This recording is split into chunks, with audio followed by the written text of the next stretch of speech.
Hello, I'm Chris with Tandem Off-Road, and this is the shop's new R&D Toyota Sequoia. It's big, it's mean, it's tough, it's the biggest beast on the trail. No, it's not. It's unstoppable. No, Chris, it's just a Sequoia. It's a giant tree. Oh, God dang it. Tandem Sierra Tango bumper. Sweet factory BBS wheels. Tandem weld-on sliders. Complete tandem skid plate package. Tandem Charlie 2 Bilstein 2-inch lift. All available at tandemoffroad.com. And what better place to test it than the mountains of Arkansas? All right. 80s montage.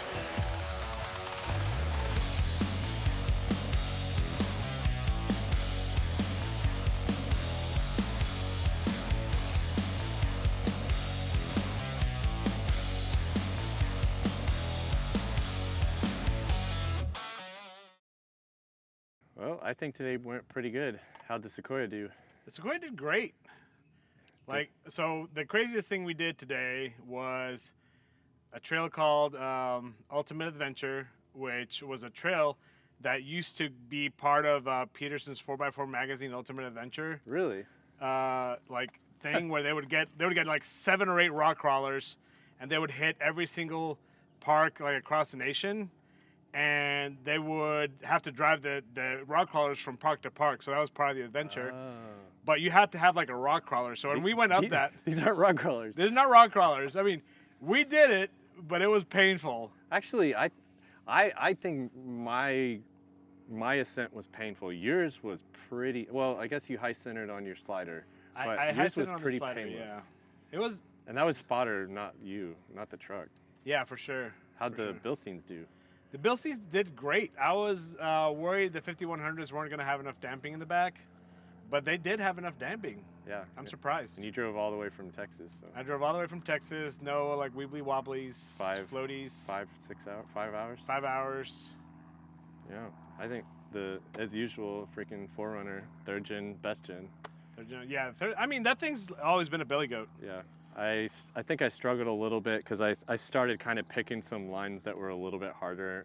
And for whatever reason, like, it felt more like right now, some of the trails were very much like cleared like this. I mean, this is a pipeline path that they, clear cut. So with the steepness, it felt very exposed compared to some of the off-roading that we do back in Texas. Like, you're not in the trees. It had the tree stuff too. I felt a lot more comfortable there, but Yeah, for sure. it felt just like if you started tipping and going, you were just gonna go forever. So that kind of got in my head a little bit.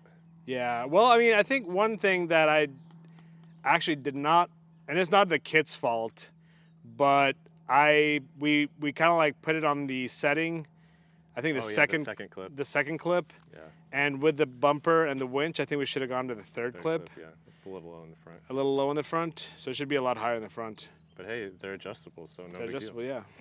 Yeah, I guess only failure, only breaking point up to now. Granted, we still have to get back, but Knock flat on wood. tire. Don't jinx us. Only failure is a flat tire, which that just happens. I mean, 20-inch rims. Yeah, 20-inch rims definitely does not help. Yeah, and so we cut the sidewall. Cut What the sidewalls else? real good.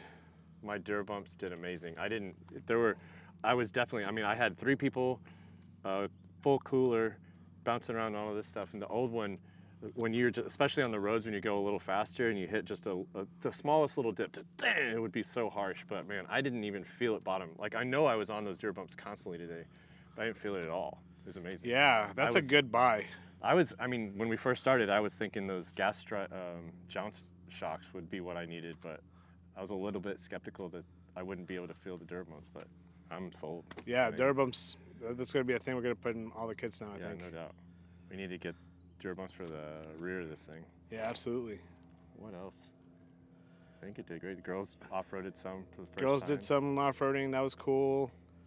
We did the threes. The threes here, so the trail system is like 1 to 5. Yeah. And 1 and 2s are pretty easy. Yeah, they're pretty tame. Threes were getting a little rough. Yeah, 3s, it felt like you could pick a line that was pretty easy. Like like maybe it's a 2 if you pick an easy line, and then if you pick a hard line, maybe it's closer to a 4. I don't know. Yeah. But the 4, it was hard. Like there wasn't avoiding. Yeah, for sure. I think to really enjoy the park in the future, I'd probably do 3s. Yeah. I think 4 was pushing. It was fun. I'm glad we did it. Yeah. Because the 5s were definitely off. That's Yeah. like buggy only stuff for sure. Yeah, absolutely. But now we need to bring Old Blue over here. Oh man, we need to put an Exo cage and then bring Old Blue. Yeah. And Old Blue needs a little bit of work, but I think Old Blue's gonna do good here. Yeah, actually, I mean, depending on what you do, there were some pretty sheer looking like good stuff where like you get off on your line and slide a little. I think you'd be rolling, but Yeah. when we got passed by the buggies on that adventure route, that's cool. I didn't know about that adventure magazine stuff. But when we got passed by the buggies on that adventure route, the stuff they were playing on Old Blue could do. Although those trucks were more of a buggy than Old Blue. Yeah, for sure. But yeah, I think overall success. Success. High five. All right.